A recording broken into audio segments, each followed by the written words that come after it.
All right, guys, we might be back here. Let me take a look. Sorry about that. I don't know what happened, but the stream dropped out just randomly there. But it looks like we are back. Here, give me a second. I'm just gonna share the stream.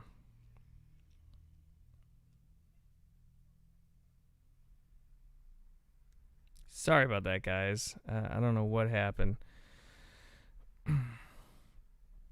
So weird. Gotta love it. Technology, right? Technology. Okay. So, anyway, where was I? Oh yeah, I was talking about Tenet.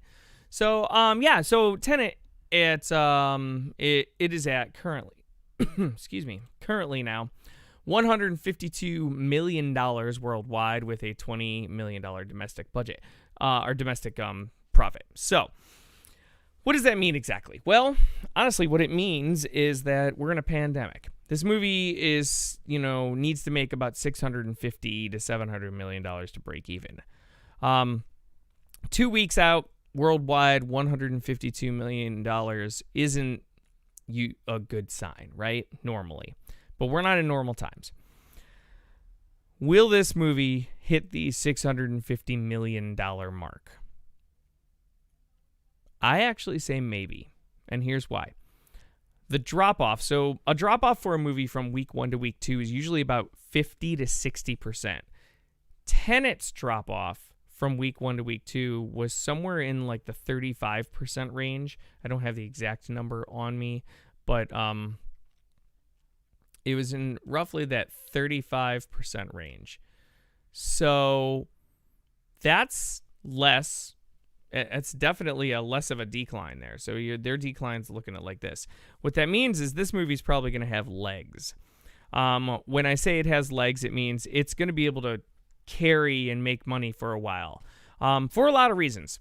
One, again, we're in the middle of a pandemic. So, there's a lot of things up in the air. A lot of people, weren't really ready to go out to theaters yet, so that could have been part of the problem as well. So but the other thing, and the other reason why I think it's going to have legs, is because it doesn't have a lot of competition. So Tenet, even right now, doesn't have a lot of competition. New Mutants, I think, is the only thing it's going up against. So, and Unhinged, the Russell Crowe movie. So without competition. And, as people start to open up to the idea of going back to the movies, this movie is probably going to continue to make money for a lot longer than most movies do. Rewind to last year, the average movie made, I think it was something ridiculous, like 85% of its money in its first weekend. Or first 2 weekends, I'm sorry. This year, that's not going to be the case. I think, especially a movie like Tenet, it's going to have legs. Now, are there issues with Tenet? Yes. So here's the thing with Tenet 2, and I'm going to show you guys this too. Let me go back to here, and let's go to Tenet's Rotten Tomato score. So right now, Tenet's Rotten Tomato score is a 75%. With a verified audience score of 78%. Again, verified audience score meaning that they verified that they went to see the movie. So, those are good ratings. They're not great, but they're really good. Those are good ratings for a movie. But there have been people talking about Tenet. Now, again, I have not seen Tenet yet. I'm hoping maybe, possibly this weekend, I can get out to see Tenet. We'll see. But one of the critiques about the movie is the sound mixing. Apparently, the sound mixing is really difficult, where dialogue is really quiet, and then, obviously explosions and things like that are super loud, and it's, so apparently it's kind of distracting how bad the sound mixing might be on this movie. But that honestly is kind of a Nolan staple. As great as Nolan is as a filmmaker, sound mixing has not been his top thing. So I'm really sorry. I wish this tickle in my throat would just go away. I started the show and then anyway. Hold on.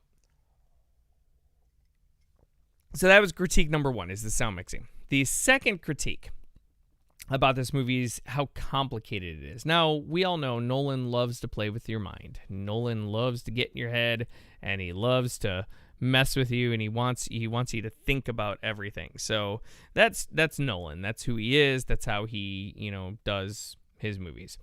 But a lot of people are saying that this movie in particular is even more, it takes 2 to 3 viewings to really get it. And to which I say, again, I feel like that's Nolan, right? Like, I got Inception the first time I saw it, but like the second and third time I really got it, and I think that's just Chris Nolan.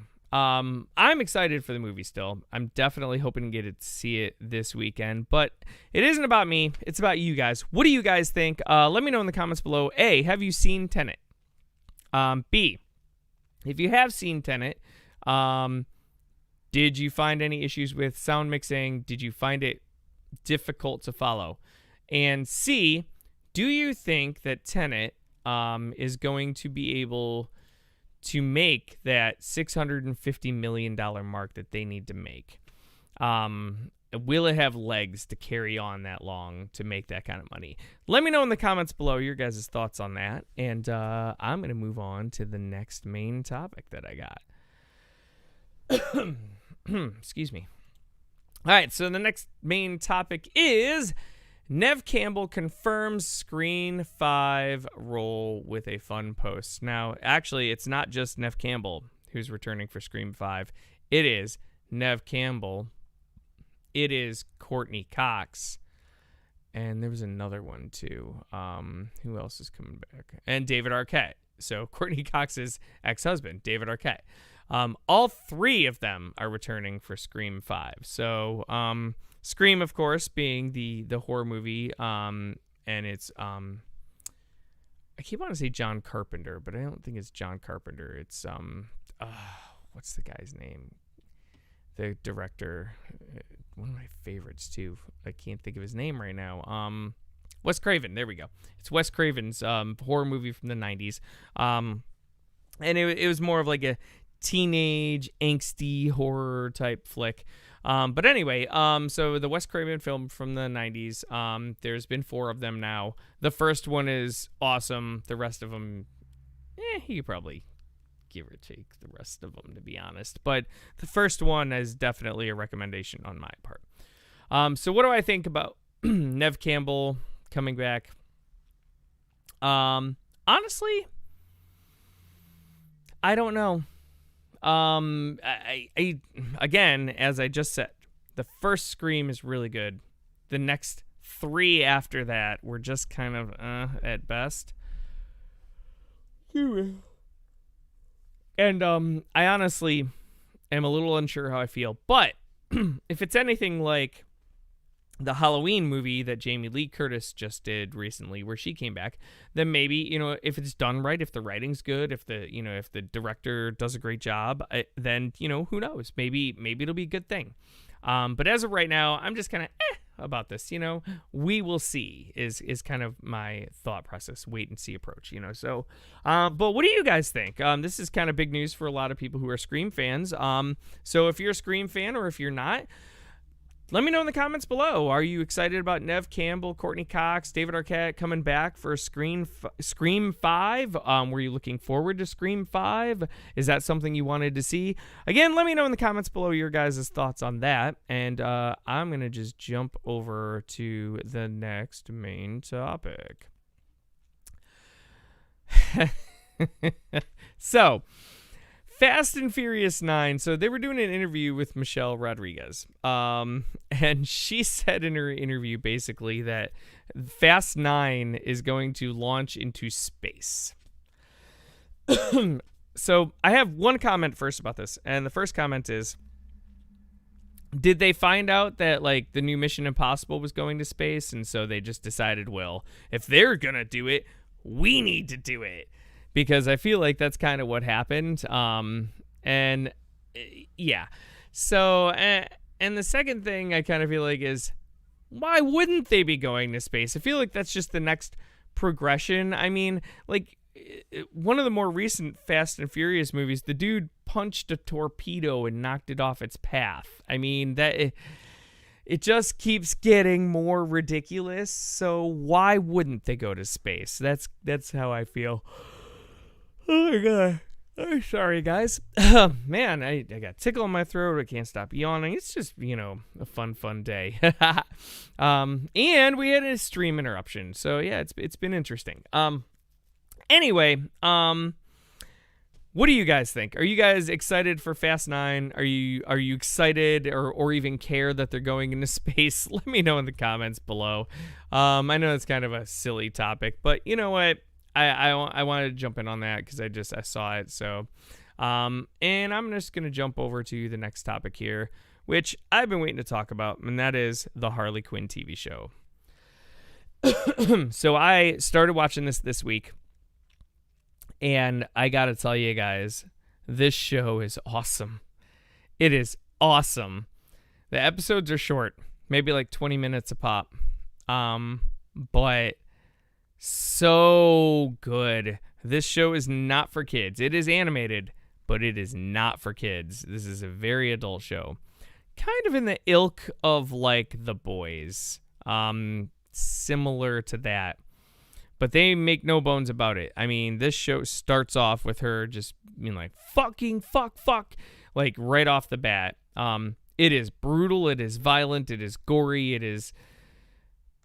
But the character interaction is so good. And actually there's... I forgot to look this up here really quick, but I wanted to pull this up for you guys. Harley Quinn TV show here. I wanted to pull up the cast. Because the cast of the show is stellar. In my opinion, anyway. So, the cast. Here we go. So, Kaylee... I always pronounce her name wrong. Kaylee Cuoco. I don't know. Anyway, Kaylee Cuoco, Cuoco, is Harley Quinn. Lake Bell. She's been in a ton of movies. I always think of The Whole Nine Yards, but in so many movies. She's really good. Alan Tudyk. This dude is phenomenal if you don't know him.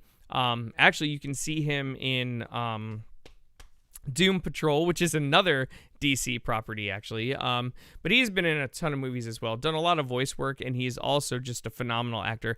Really great villain actor. Love him. Ron Funches is King Shark. King Shark's hilarious in this movie. Tony Hale is Dr. Psycho. Dr. Psycho in this movie is so terrible, but it's so funny. Oh my god. Kite Man is hilarious in this movie. Then you got Jason Alexander playing Cy, which is he's the landlord or something. The guy playing Batman, Diedrich Bader, is really good. Christopher Maloney is Commissioner Gordon. JB Smoove is hilarious as Frank the Plant. Jim Rash is the Riddler. Hold on, I want because there's more. Let's see here. Tisha Campbell has an appearance as Tawny. Vanessa Marshall as Wonder Woman. What am I like? There's one I'm looking for in particular, though. A couple actually I'm looking for in particular. No. Where is she? There's a character in here. It's called Fables or Fable, something Fable. And it's Wanda Sykes is the voice of her. And Queen of Fables, yeah.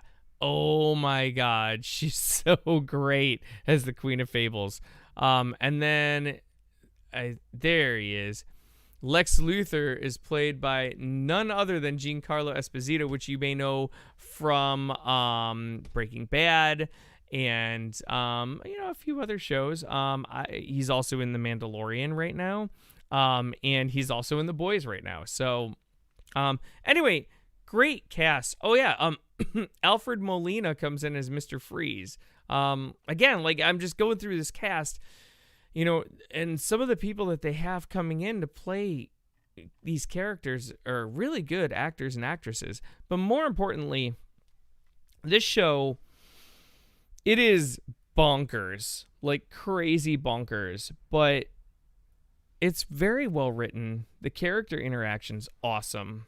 And I had to share this with you guys.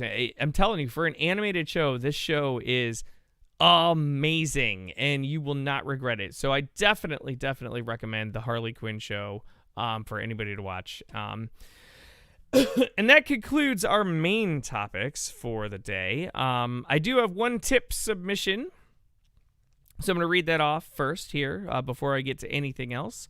The tip submission is from Mr. Del Mackey. My guy, Del Mackey, tipped $3. He says, "Hey, Mike, so DC fandom has come and gone, and WB has still not addressed the Ezra Miller situation. Do you think they ever will?"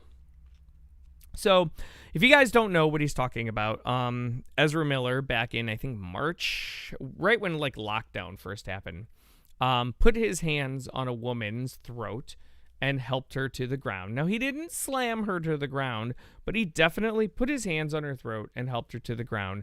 And after a little bit of digging, I think it was either Variety or Deadline, they found out that this was a real incident and that it was an altercation.